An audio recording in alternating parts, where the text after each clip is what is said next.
Hello everyone, I am सुगम। Welcome back. तो कैसे हो आप सब? आई होप आप सब अच्छे होंगे। स्वागत है आप सभी का अपने एसपी स्टडी यूट्यूब चैनल पर। तो गाइस, आज हम आपके लिए लेके आए हैं जीव विज्ञान के कुछ इंपॉर्टेंट क्वेश्चन। गाइस, अगर आपने जीव विज्ञान में इतना पढ़ लिया तो 100% आप जीव विज्ञान के पेपर में 90+ स्कोर कर जाओगे। जितना भी आज हम आपको बताएं, अगर आपने सारे क्वेश्चन आपने रिवाइज कर लिए पूरे अच्छे से, अगर आपने याद कर लिए तो आप जीव विज्ञान के पेपर में 90+ स्कोर कर जाओगे। ये क्वेश्चन इस वीडियो में हम आपको बताएंगे जो 2023 के बोर्ड एग्जाम में आने की संभावना है। ठीक है, वो सारे क्वेश्चन आपको इसी वीडियो में मिलने वाले हैं, तो आप वीडियो में गाइस एंड तक बने रहे। ठीक है, तो देखिए सबसे पहला जो क्वेश्चन है वो हमने यहाँ पर रखा है, अनिषेक फलन पर टिप्पणी लिखिए। ये कई बार पूछा गया है बोर्ड एग्जाम में। ठीक है, कई बार ये आया है, इसलिए हमने यहाँ पर इसको रखा है। ठीक है, तो अनिषेक फलन पर टिप्पणी लिखिए, इस तरह से आपका ये क्वेश्चन आएगा। तो इसका आंसर आपको इस तरह से लिखना होगा कि सामान्यतः निषेचन के पश्चात अंडाशय से फल बनता है, कभी कभी बिना निषेचन के अंडाशय फल में विकसित हो जाता है। ऐसा फल अनिषेक फल तथा फल बनने की यह क्रिया अनिषेक फलन कहलाती है। ठीक है, बहुत ईजी है, आई होप आपको याद भी हो गया होगा। दोबारा से देख लो, सामान्यतः निषेचन के पश्चात अंडाशय से फल बनता है, कभी कभी बिना निषेचन के अंडाशय फल में विकसित हो जाता है। ऐसा फल अनिषेक फल तथा फल बनने की यह क्रिया अनिषेक फलन कहलाती है। समझ आ गया? और इसका एग्जाम्पल हो जाएगा, प्रकृति में इनके अनेक उदाहरण देखे जा सकते हैं। तो इसका एग्जाम्पल हो जाएगा केला, पपीता, संतरा आदि। ठीक है, ये केला, पपीता, संतरा क्या है? ये है अनिषेक फलन। समझ आ गया? अब देखिए यहाँ पर हमने जो अगला क्वेश्चन है वो लिया है कि स्वपरागण की अपेक्षा पर परागण अधिक उपयोगी है, क्यों? ये क्वेश्चन कई बार पूछा गया, बिल्कुल इसी तरह से आएगा, सेम इसी तरह से पूछा गया है कि स्वपरागण की अपेक्षा पर परागण अधिक उपयोगी है, क्यों? तो इसका आंसर आप इस तरह से दोगे कि स्वपरागण के फलस्वरूप बने बीज अंतः प्रजनन अवनवन के कारण छोटे एवं दुर्लभ होते हैं। इन बीजों से उत्पन्न पौधे भी दुर्लभ होती है, इनकी प्रतिरोधक क्षमता कम होती है। ठीक है, इनकी प्रतिरोधक क्षमता कैसी होती है? कम होती है। और पर परागण के कारण संपन्न होने वाले हेटेरोसिस के फलस्वरूप बने बीज बड़े तथा संख्या में अधिक होते हैं। इनसे विकसित पौधे अधिक स्वस्थ एवं अधिक प्रतिरोधक क्षमता वाले होते हैं। नेक्स्ट पॉइंट यहाँ पर आपको लिखना होगा कि पर परागण के फलस्वरूप पौधों में विभिन्नताएं उत्पन्न होती हैं। विभिन्नताएं जैव विकास का आधार होती हैं। स्वपरागण के फलस्वरूप विभिन्नताएं उत्पन्न नहीं होती। ठीक है, स्वपरागण के फलस्वरूप विभिन्नताएं उत्पन्न नहीं होती, अतः स्वपरागण जैव विकास में सहायक नहीं होता। पर परागण द्वारा कृत्रिम परागण किया जा सकता है, जिससे प्रजाति में आवश्यक लक्षणों का समावेश किया जा सकता है। स्वपरागण में यह संभव नहीं है। ठीक है, पर परागण द्वारा कृत्रिम परागण किया जा सकता है, जिससे प्रजाति में आवश्यक लक्षणों का समावेश किया जा सकता है। ऐसा स्वपरागण में संभव नहीं है। तो इस तरह से आपको इसका आंसर देना है कि स्वपरागण की अपेक्षा पर परागण अधिक उपयोगी है, क्यों? इस तरह से आपको इसका आंसर देना होगा। अब हम देखते हैं हमारा जो अगला क्वेश्चन है वो क्या दिया गया है। तो देखिए यहाँ पर आपका जो अगला प्रश्न है वो दिया गया है कि टाइफाइड का कारक, लक्षण तथा रोकथाम के उपाय लिखिए। ये कई बार पूछा गया, मलेरिया और टाइफाइड का कई बार पूछा गया। ठीक है, तो आपको क्या करना है, मलेरिया का भी याद कर लेना और टाइफाइड का हमने यहाँ पर आपको बता दिया है, मलेरिया का भी हम आगे आपको बता देंगे। ठीक है, तो टाइफाइड का कारक, लक्षण तथा रोकथाम के उपाय लिखिए। तो सबसे पहले आपको क्या करना होगा, आपको हेडिंग डालनी होगी टाइफाइड।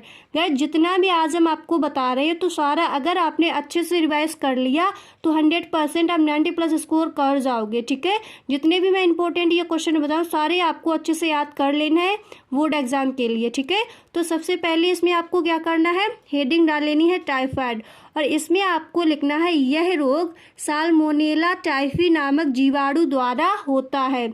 यह रोग किसके द्वारा होता है? साल्मोनेला टाइफी नामक जीवाणु द्वारा। ठीक है, और इसके आगे आपको लिखना होगा नेक्स्ट हेडिंग यहाँ पर आपको डालनी होगी संचरण। ठीक है, यहाँ पर आपको नेक्स्ट हेडिंग क्या डालनी है, संचरण। तो इसमें आपको लिखना होगा कि टाइफाइड जलजन्य रोग है तथा दूषित जल, खाद्य पदार्थ आदि के सेवन से संचरित होता है।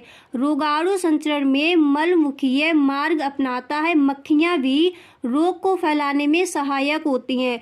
जो टाइफाइड आपका जो रोग होता है उसको मक्खियाँ भी यह रोग फैलाने में सहायक होती हैं। इसके बाद आपको हेडिंग डालनी होगी लक्षण। ठीक है, इतना करने के बाद आपको हेडिंग डालनी होगी लक्षण, और इसमें आपको लिखना होगा कि संक्रमित भोजन तथा जल ग्रहण करने के 7 से 14 दिनों के पश्चात टाइफाइड बुखार होता है। ठीक है, संक्रमित भोजन तथा जल ग्रहण करने के 7 से 14 दिनों के पश्चात टाइफाइड बुखार होता है, जो प्रतिदिन बढ़ता जाता है। 1 सप्ताह के पश्चात, ठीक है, 1 सप्ताह के पश्चात मनुष्य की आहार नाल की क्रियाशीलता पर प्रभाव पड़ने लगता है।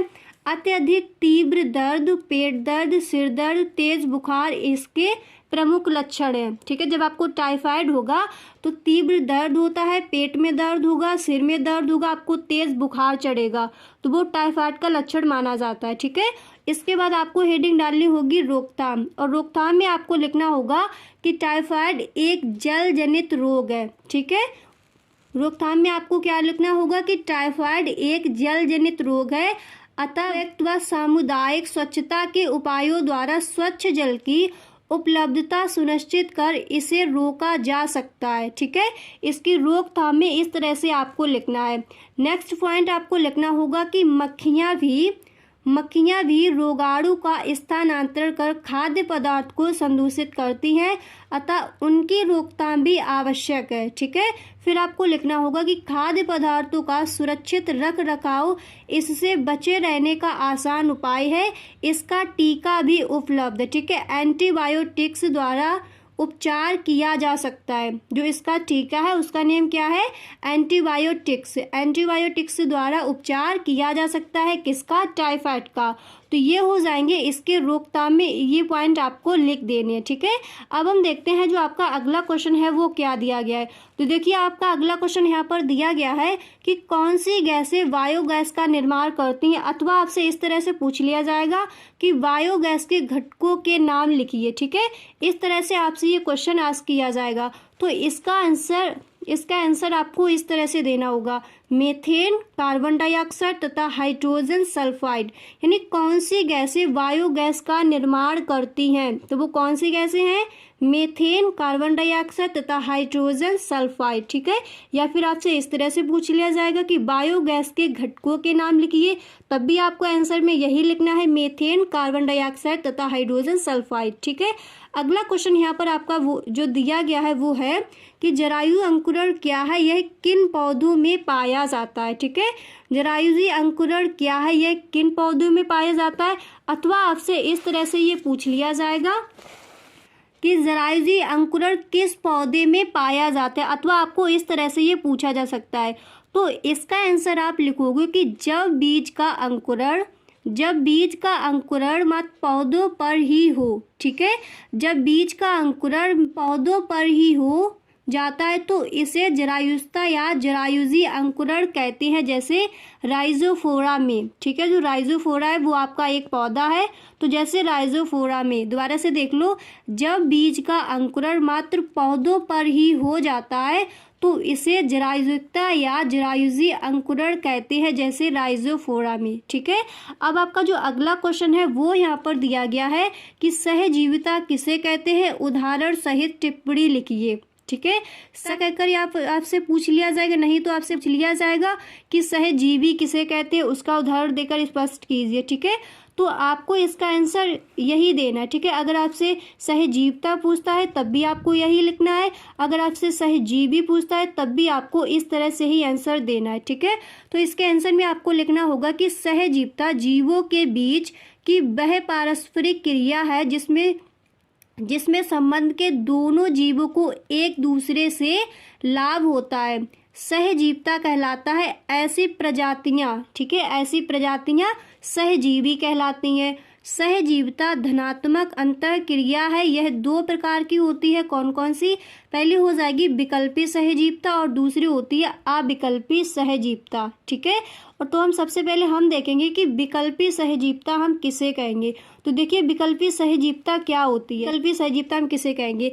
इसमें दो भिन्न प्रकार के जीव एक साथ रहते हैं। जो विकल्पी सहजीविता होती है इसमें दो अलग प्रकार के यानी अलग अलग प्रकार के जीव एक साथ रहते हैं, परंतु वे स्वतंत्र रूप से भी जीवित रहने में सक्षम है। जैसे साइकस की कोरेलाइट जड़ में नीले हरे शैवाल, जैसे साइकस की कोरेलाइट जड़ में नीले हरे शैवाल।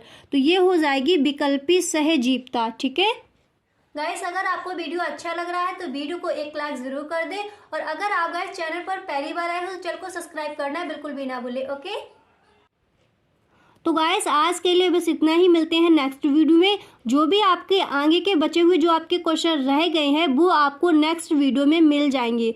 आपके भी बहुत सारे क्वेश्चन रह गए, वो हम आपको नेक्स्ट वीडियो में कवर करा देंगे। गाइस वीडियो का नेक्स्ट पार्ट आप ज़रूर देखें, क्योंकि इसमें इम्पोर्टेंट जो क्वेश्चन थे वो हमने कवर करा दिए हैं। और भी आपके क्वेश्चन रह गए हैं। अगर आप जीव विज्ञान में 90+ स्कोर करना चाहते हो तो आप उस वीडियो को भी ज़रूर देखें। ठीक है, थैंक्स फॉर वॉचिंग।